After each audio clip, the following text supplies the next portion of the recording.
Ladies and gentlemen, like we said, we're going to talk about driving traffic via native apps now. So we're going to continue down the whole mobile route. Alex is here from Couchsport. We've got Andrew from Degree 53. Let's see, we've got Baris from JackyMedia, and we've got Paul over from Betfuse. So ladies and gentlemen, these are going to be our panel. I believe that if you would like to make, if you'd like to have any of your questions answered, please feel free to raise your hand straight away and not wait till the end, and we'll be interactive and engaging throughout the entire session. Gentlemen, thank you for joining. Everyone is well? Good. Okay. If everyone could just start giving a little bit of background on themselves, maybe just a few sentences, then that will help everyone in the audience to direct their questions. Okay, morning everybody. I started off working in mobile gambling in 2003 for a company called Million to One. We were doing SMS, WAP, and later Java games. That company was acquired by IGT in 2008, and then I led their games development team, did the first HTML5 game there, and then joined Betfred in 2012 as head of mobile development, where we built their in-house sportsbook. And then in 2013, with Fred Doan, the owner of Betfred, I set up Degree 53.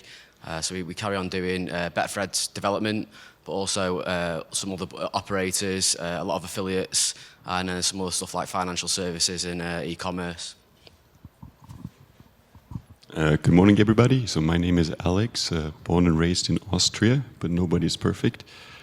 And yeah, basically, I had a very entrepreneurial career, so I jumped into the Berlin startup scene right after my studies, and this was a time of the mobile boom in several industries, which I think, by the way, has not happened here yet. So my expertise is purely on mobile, and right now we founded a mobile development agency which is focusing on the iGaming industry. So we try to build casual sports betting products and hopefully do it right.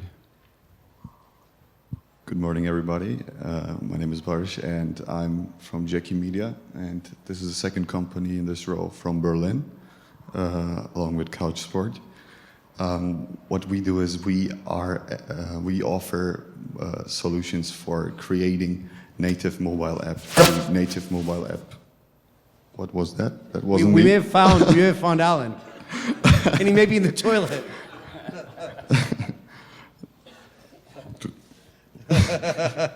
Keep going. That's my inner self shouting out to you guys. Yeah, what we do is we try to establish a native mobile app to native mobile app affiliate platform, and trying to generate quality leads or high-paying users, and to a data-driven approach for the iGaming industry, for mobile apps especially. Morning, everyone. My name's Paul McNea. So I was co-founder of Betfuse. Betfuse is a mobile sports betting aggregation platform, so we combine odds, insight, analysis, and then direct link to the operators through a new sort of deep linking technology. My background was setting up businesses for third parties like Barclays, KPMG. And I was relatively new to the gaming sector, so I've been working in iGaming for about 5 years now, and I now run my own consultancy looking at product development and marketing. Thank you, guys. Well, let's start with the first, with an obvious question. This is a session about native apps. Why native apps and not HTML5? Because throughout the history of the mobile betting world, HTML5 seemed to be the more popular route. And I want to ask this to everyone, so I'd like everyone's opinion. So all the stats will show you that native apps convert better. So from a mobile commerce perspective, people spend 6 times more in a native app than they do in a mobile web application. I think. Is that gaming, or is that just across the web? Just mobile commerce in general. That was from a payment provider that told me that. So what you'll also see is we've all got phones.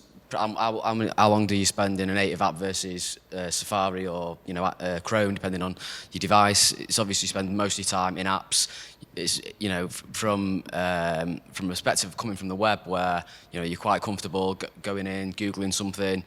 On mobile, people don't want to do that. They want to have an app on the phone. They're going to go to the app store as the first point of call. So that's why you want to go to native apps. Really, they are gonna, you're going to get much more throughput through them than you would with a mobile web solution. Yeah, so I totally agree. I think the most important thing about mobile is to understand that in mobile everything is about experience, and in order to provide the best experience, you need to have the best technology behind it. So native apps, they are pain in the ass to develop. It's very expensive, but they're worth it because you can do different things than you can do with HTML5 apps. And yeah, looking at the numbers, I think you have 89% of all the media traffic is going through mobile apps, native apps. You have, I think, 30% higher conversion on payments on mobile apps. Mobile apps for purposes where you have multiple use cases. You just need to be there. I totally agree. It is there is so much room for improvement, especially on the user experience side, so that it is gaining a lot of importance now in comparison to HTML5, which is sometimes more easily accessible and where the entry barriers are probably a bit lower, but especially the cost factor, etc. But on the long term, when you look at it, it is much more, or return on investment is would be much higher on a native experience. Yeah, I agree with these guys, and I think one of the reasons that native apps convert better is that you tend to find that they're a better quality product. So native apps tend to be development houses who've got quite a deep, rich history of building for that native operating system, and because of that, they just know how to build the conversion mechanics into the framework and the DNA of the app better. And so for me, that tends to be a sort of key point that we lose track of sometimes. Okay, so all in agreement that native is better. Well, let me throw a little spinner into the works here. Not every affiliate in this room is going to be working in a space where the App Store is going to allow a native app. What app stores take native app? And could you talk a little bit about getting something onto an iPhone versus onto an Android device versus onto a Microsoft device? So Google, you can't get anything on there. I think some of the affiliates have put stuff on there and they've got away with it, but certainly we've seen in the last few months Google really clamping down that from an operator perspective. They've got no chance really, but I think smaller affiliates have managed to do it under the radar. I think just picking up on that, I think if you look at the Mirror football app, which is linked to Paddy Power, I mean, it's pretty much the only operator on within that app, and they've managed to get it through Google Play. So I don't know whether that's a loophole or they haven't seen it. Well, the difference with Google is you can put anything you want on there. It's self-regulated. So if someone's not reported, if you reported it, it'd probably get removed. It's probably living behind the brand that is the Mirror, and they've got away with it. But yeah, I mean, certainly we've seen some affiliate apps that have been on Google Play for a while, and they've been taken down in the past couple of months. So that's where we're getting that from. There's probably different stories from different things. But Apple, you can get pretty much what you want on there. But only in the UK. Well, a couple of markets: UK, Italy. What others? Anywhere you've got a license and it's regulated. So as long as you can show to Apple that you've got, as long as it's regulated in that country, because I guess affiliates aren't going to have a gambling license. But what we saw last year, so you take some of the operators in sports betting, they'd done direct integrations into operators and done sort of embedded bet slips and invested a lot of money in that technology for Apple to turn around and say, unless you've got a gambling license, you can't do that. So basically, it ruined quite a few people's business models. Odds checker being one of them. That was a big problem, and you are living in that sort of world where, Apple could turn your business off at any moment. Windows probably the same. So there is that challenge really that you've got someone else policing you. But if you are successful, it would be worth it. Yeah, I totally agree. I would add one thing for operators who have cross-platform devices. We know the Apple Store is super important. You have no other way to distribute iOS apps. Whereas it's a little bit different with Android. So if you already have a huge user base, it makes sense to really build an Android app, and even if you don't have it in the store, you still find different ways to get it to your customers. So I think it's really worth it. If you look at the numbers again, it's worth it. Exactly, and that was a very interesting fact while we were doing our research, especially on the user experience side with Android users. The main feedback from the user was, okay, I'm going to download an app, and the thinking behind is that if I'm going to download an app, it's probably more qualitative than HTML5. But if you don't have this app in an app store, because the normal chain of thinking is you go into the app store, you find that app, which is obviously on Apple, it is approved by Apple, so it must have some standard of quality, and on Android it's a bit more looser, but you don't even find it in the Google Play Store. So that was kind of a barrier for in the perception of the user, of the Android user. So they think, hey, I don't find it in the App Store, in the Google Play Store, so this is probably not a Prime app. Therefore there are obviously creative ways around it. You can download it. And what we, for example, try to do is to replicate kind of an app store so that you see what you're getting and what you're downloading, which is you see the screenshots before, you see a description, maybe some user reviews, and that we, even though we don't have a Google Play App Store, we kind of replicate and give the user who's going to use the app and download it and needs this trust, we try to convey it that way.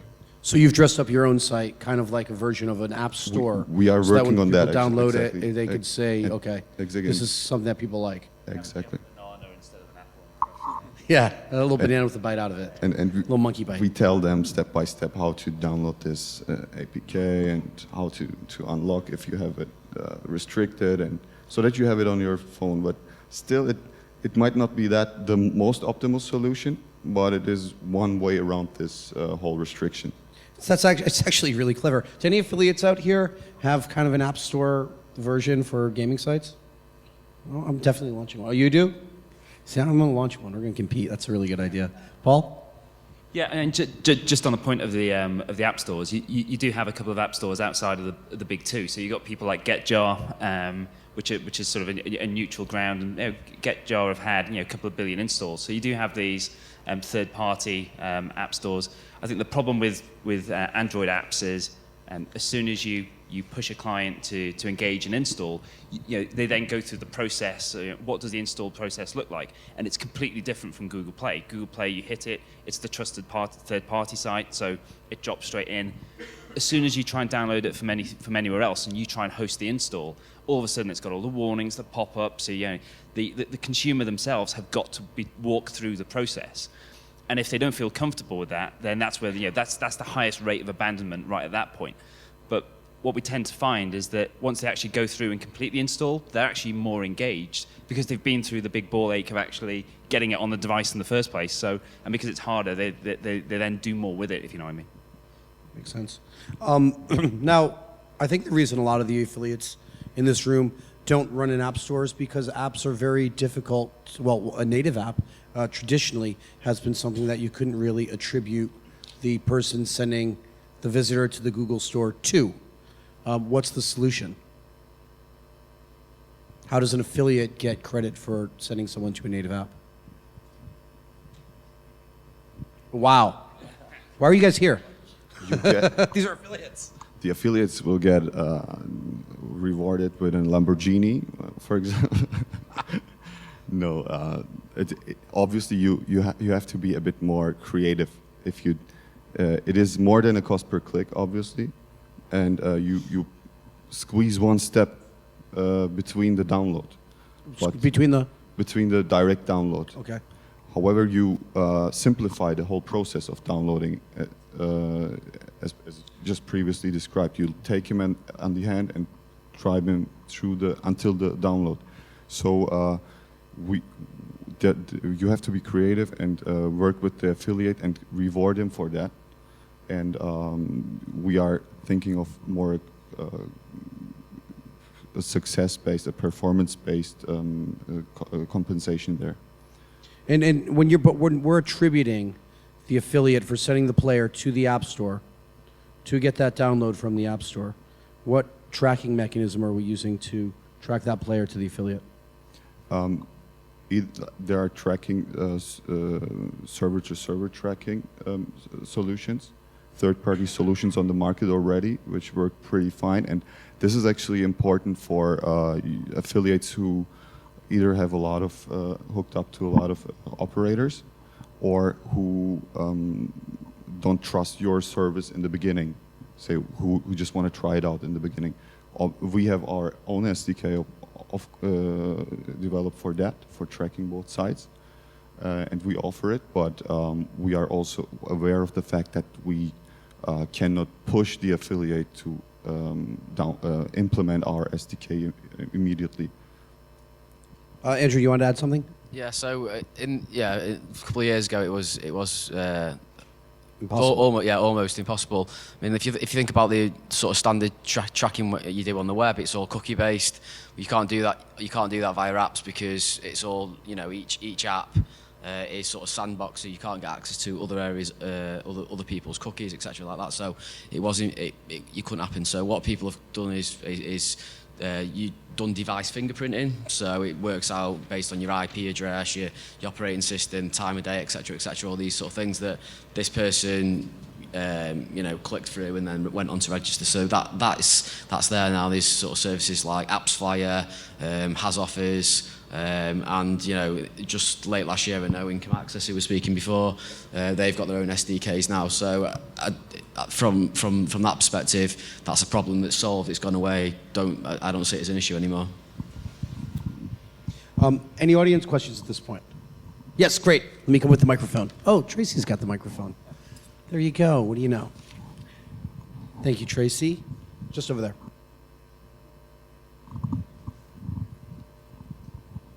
Hi. I just would like to know if there is other solution, as you mentioned, AppsFlyer, and do you have other services like this one? Do you know other brand like this one? So just to compare them, because I was looking for AppsFlyer as a solution. So if you know something else or you're using something else, I just wanted to know what is it basically. So I've got experience of AppsFlyers, has offers, and Income Access. There are others on the market.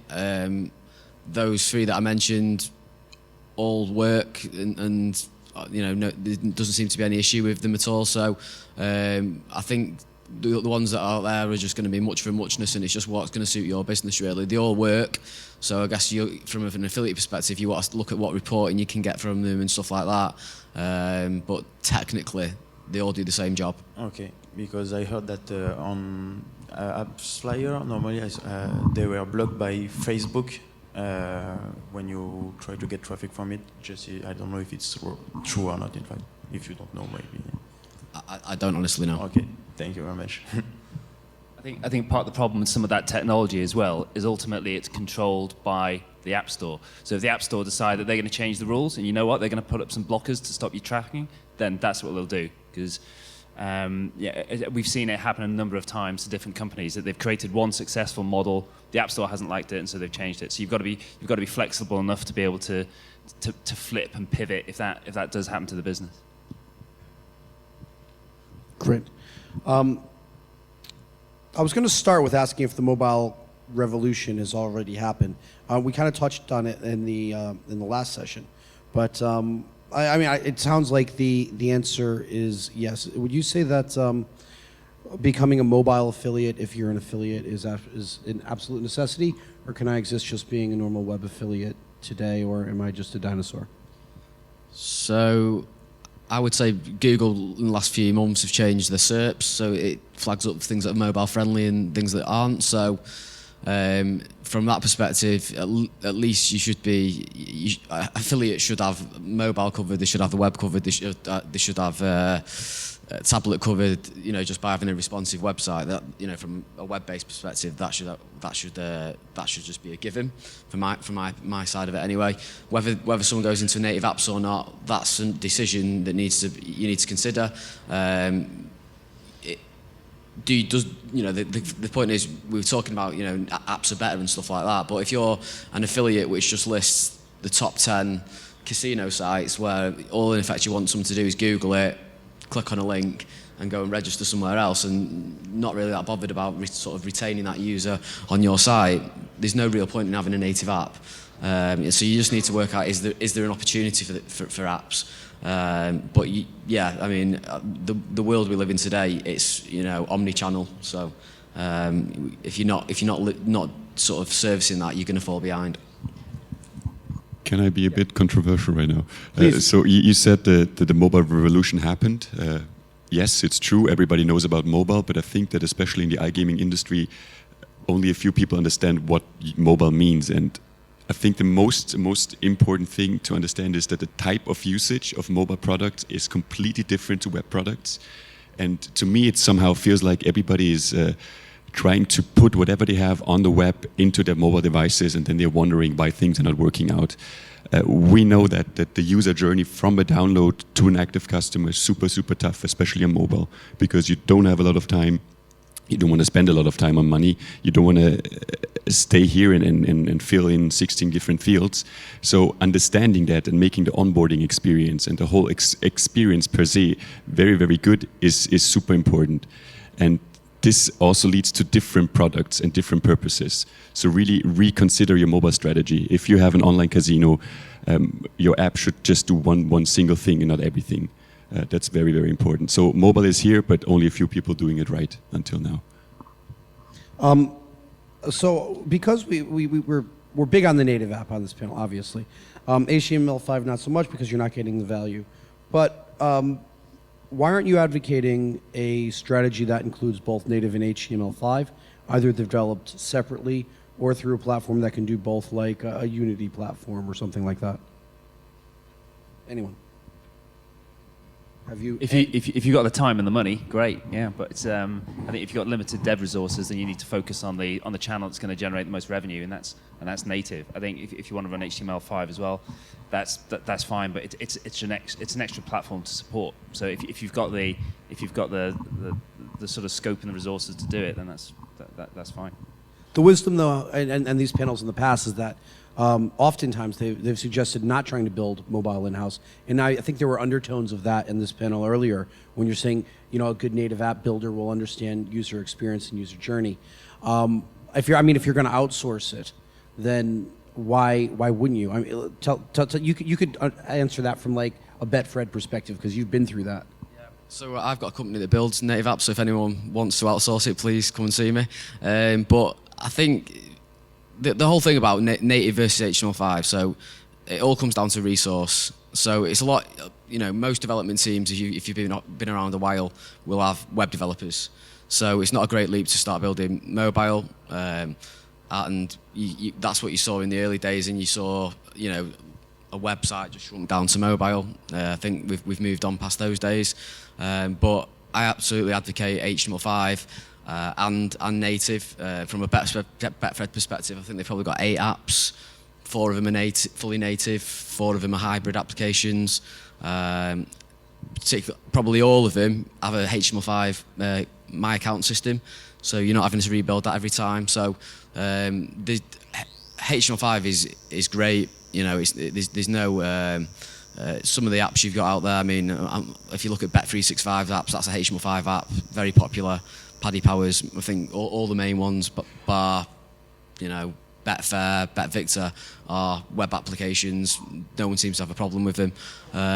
So HTML5 is a great alternative, absolutely. And you know, for most sort of functional applications, it's certainly good enough, in my opinion. Probably people differ on that. But why don't you use something like cross-platform, like Unity? I think when you use sort of cross-platform tools, you're always compromising. And Unity or HTML5, I guess you can get the same sort of results from him. So I think you're always going to get the best results by building something natively. It's just going to come down to cost and resource. From an operator's perspective, I was reading Bet365 have 275 developers, but that's not enough for them to get everything done. So, if you're then going to go and build a native iOS, a native Android app, a native Windows app, you've got to have separate teams to do that. So, again, that's why people don't do it, because of the actual, not the cost, but the actual access to resources is precious. So if your resources are thin, do you go with a Microsoft, a iOS, or a Droid app? If you had to pick one, you'd pick iOS. So iOS users, from my understanding for the stuff I've seen, average bet would probably be about £12.50 on sports. An Android user would be about £7. I love the numbers. Let's see. We're giving advice generally. Are you guys advocating app for every vertical in iGaming, financial, bingo, casino, sports betting, whatever it might be? Or are there certain areas where it's more important than others? I mean, I think it's the more often you use a product, the better experience should be, the more native it should be. So I think it's that if you buy a boat through a mobile website, it can be a mobile website because you're probably going to do it once in your life. If you place a bet, you're doing that several times a week. So you should really focus on having the best product and the best experience out there. So I think it's really like a vertical of how often do you use it and what's the value of the transactions. So if you're going after that Grand National once a year, better go HTML5. I get it. More audience questions. No, a couple more from me then. How do you optimize for search phrases to get people to your mobile site? What's the best way to go onto Google and get yourself noticed? I think, Paul, you submitted that question. Yeah, I think that was just a broad question for the panel, actually. I mean, we were looking at what's the best mix for mobile, and I think mobile is very different from standard web channels. So we were looking at building in a mix of socially driven and sort of fan-driven content, and then looking at paid-for acquisition, and then working with some of the specialist app advertising companies. And so for me, it's then looking at, okay, how do you optimize your mobile website for mobile search? And obviously it's short tail, but I think the most of experience is being shown now that the searches on mobile are actually getting longer tail and it's more specific. So I don't know if you guys have got any thoughts on that. It always goes long tail. Go ahead. So it's probably not an answer directly to that question, but if you build an app and just stick it in the App Store, you're going to really struggle to get it found. You've probably got, I don't know, the big sort of William Mills, Bet365, those type of people spending a lot of money on downloads. So you're never going to get to the top of the App Store unless you can drive a lot of downloads really quickly and to sustain it. And how are you going to do that? You're going to have to do that from somewhere. So whether that's having a social media account, a website, they can drive traffic to it already. But yeah, if you're an affiliate thinks I'm just going to put an app in the App Store and get it found, it's not going to happen. I think as well on that point, just the initial discoverability is just part of the app journey. If you look at the majority of app installs, within the first week, 90% of apps have either been deleted from the device or they're dormant and never used again. So that's 90% of your whole acquisition budget when you go out and driving install campaigns is wasted. So if you don't have an effective way of engaging the customer within that first week, 90% of your budget's gone. Yeah, but the good news is for affiliates, and I'm just giving my example from one of our magazines, Bluff Europe. It's a poker magazine. And we get a lot of traffic to the site every day. Actually, if we have something about Dan Bilzerian up there, I think we had 1 million people over 2 days. None of it paid for, all of it just natural. And so we do get a lot of people, and we actually have our Bluff app that we advertise on the site. So, I mean, as an affiliate, you're going to naturally be getting a lot of people to your website. And if you do have an app, you could send them directly to the App Store to download that app. And we actually do really, really well out of it. We don't try to optimize it at all for people finding the app by Google search. We let them come to us and then download the app that way. So I think if you're a affiliate in this room, you're much different than an operator in this room that's trying to find someone new searching. You're actually going to take your existing client base and you're going to put them onto your app just so you have better access to them more often. But having said that, what is the overall volume of searches for iGaming on mobile as a proportion of searches for iGaming? Does anyone know? No? A lot. Let's say a lot. Okay. And I have one final question, but I'll take an audience question first if there is one. Yes, Tracy, behind you. Keep you on your toes. Sneak up behind you, going all over the place. I would like to know what you guys think about the cross-platform app development, like Xamarin and PhoneGap and this kind of approach. I think they work. I don't think they're as good as doing it natively. But I guess it's what you're trying to do with it. If you're trying to do a game, I'd say definitely not. If you're just trying to display some text and a few images, then it's probably okay. I think users can tell. I mean, you can tell just the little things that when you try to scroll, it doesn't pinch right and stuff like that. But done well, like I say, a lot of the operators do sort of hybrid applications, and they seem to do all right out of it. So it's definitely doable. It's just what you try to do. Any final questions? Yeah, another one over here, Tracy. Thanks very much. See, this is our new big conference facility room. It makes it way harder to get microphones sent around. We used to have much smaller rooms. Could get scooters or something.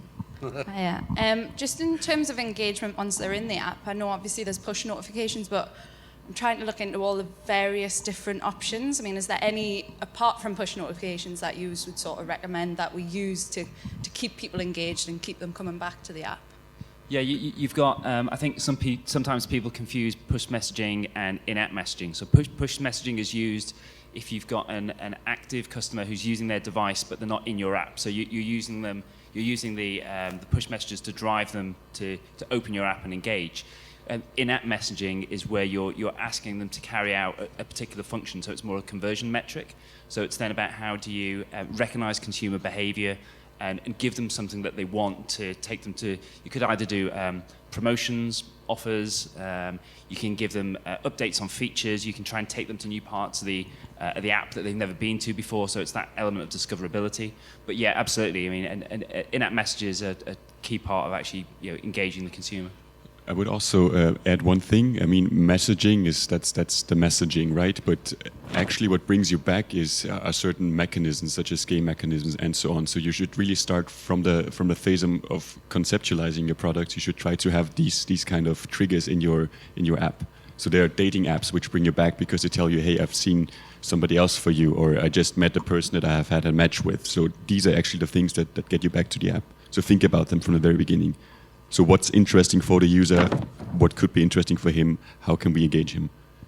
Yeah, I think that's a good point. The in-app messaging, when I've seen it done really effectively, it's actually part of the architecture of the design of the app, so that you go in and they look to carry out certain sort of functions, so that they take you to different areas. And again, that's a key part of working out from the very early stages of the design where you want to take customers and what the flow is going to be. Makes a lot of sense. For push messaging, there was a comment, I think it was at our social gaming show. Obviously, a lot of that's app driven, and it was about just being aware of time zones, because apparently they got a lot of disengagement from people when they're like in Hong Kong and you're waking them up in the middle of the night with some kind of stupid message for like get 3 extra firemen for your fireman game. And so yeah, just something, a little warning when you're starting to do your push messaging to really understand how the user is going to want to receive those, because they can get annoying. Yeah, I think the 3 elements of a good push message are content, time, and frequency. Time is a key one, because obviously you don't want to be spammed at 2 o'clock in the morning, but also frequency. You don't want to start receiving 5 updates a day to come on and use my app. It starts getting a bit needy. Also try to get them within your app once you push any messages to them, because, for example, if somebody tells me, hey, you won your bet, that's nice, but I'm happy, but I'm probably not going to enter the app right now. So we did a little test. We told our users, hey, you have some news on your bet slips. And it was like really 30% more bets placed because they actually had to go into the app. And these are little tricks, but they really, really help. So be creative there. Okay, any final questions? Then oh yeah, good, okay, good. Tracy, look, all the way across. We need one from you at the end, furthest you can possibly go. In the onboarding process, is there anything in particular you should focus on to create, a great first user experience? Only ask for things that are absolutely necessary. Think about splitting info over time. So if I want somebody to start betting, or let's say like get into the field of having experience of betting, I wouldn't ask him anything. I would just like let him do it, and then once he becomes a customer, over time you start asking those things. But don't do it in the worst thing, as we mentioned here before. The worst thing is killing the first time experience, and it's so hard on mobile. That's why you should really think of how much marketing you spend on your products, and then think about how much 1% of conversion in your product changes that. So I think that a lot of people are underestimating onboarding, especially. Yeah, look for inspiration outside of the sector. So look at apps like Uber, and they've got a fantastic onboarding process. So look at what apps you personally use, and what their process is to get you on board. And again, I don't think we do a great job of it in the sector. I mean, some of the registration pages are 6, 7, 8 pages long, and go from a web view to a sort of an in-app mobile optimized view, and it's a very messy process. So just clean it up, get it down to a single page, automate where you can, and take the minimum amount of information and do it in stages. So I think what a lot of the gambling apps do really badly. So when you first time you open it up, you get two pop-ups. One asking you, can you check location? And the other one asking, can you accept push notification? With no explanation why. And it's surprising the amount of comments you sort of, as someone who builds gambling apps and thinks, oh, they've all got to have this, so why would anyone not accept it? The amount of negative comments you see on app reviews about, well, why do you need to know my location? This, that, and the other. So even stuff where I think the Sky Sports app or the Sky Football app does this really well, is it gives you a page that says, right, we need to know your location because of X, Y, and Z. Click next, and then it pops up, and then the next screen is, we want to send you alerts about great offers in this. Are you okay with this? Click next, and it does that as well. So just little things like that would make a big difference. Yeah, driving the marketing permissions is a key part of the onboarding process. And so if you give people a benefit for why they're actually giving you that permission, then again they're much more engaged, and you find your conversion rates are much higher. If you just simply ask, give me your permissions, it's like 20-25%. One last thing that I would like to mention here, actually for people who are already in that segment who do a lot of gambling, for example, you can ask those guys in the beginning do that. But if you really try to get to new users, you have to change that. And I think that's the huge notion that I got from this industry so far, is that you basically try to milk your existing cows, but you're really not going into new markets. And that's what happened in so many different industries in mobile. Like, think of dating. It was a $2 billion market. A lot of people did that before. And all of a sudden, somebody created an app called Tinder, which is just the perfect translation of a web product into a mobile product. They just focused on one thing. Do I think that person is hot or not? And then you match them. And that was it. And now all of a sudden, half of Europe is Tindering around. So these are really people who never had anything to do with online dating. And now they're doing this kind of thing. So there's a huge opportunity also for gambling here. It's just a matter of how you approach that problem. And you cannot approach them in the same way than people are doing it right now. Is that a good example of the gamification of the dating industry, or? I wouldn't say it's not a gamification. It's a simplification because. Like dating was complicated. You had to tell the other person what your job is, how much income you have, instead of just focusing on the most essential core. And for me, it's sorry, that's not very nice to say, but in dating, it's do I find that person attractive or not? I mean, there's time later on to figure out if I like that person, and it's really like taking the simplest concept and making it as simple as possible. So don't overcomplicate things. Yeah, a lot of the apps that are coming across my desk now and the new ideas for anything mobile are really simplifications of what you'd find online. Like we've said in both these sessions, not take the entire website and try to put it in, but try to do something that's really quick in now, like will this next corner be made? Also, do single purposes. So there are a lot of good agencies that could build different apps. So sometimes for an operator, it's better to have 3 apps, like one live score app, one live betting app, one overall app. And yeah, I would really focus on that. It has to do one thing and one thing well. That's probably all the time that we have, so a round of applause for our panel, please.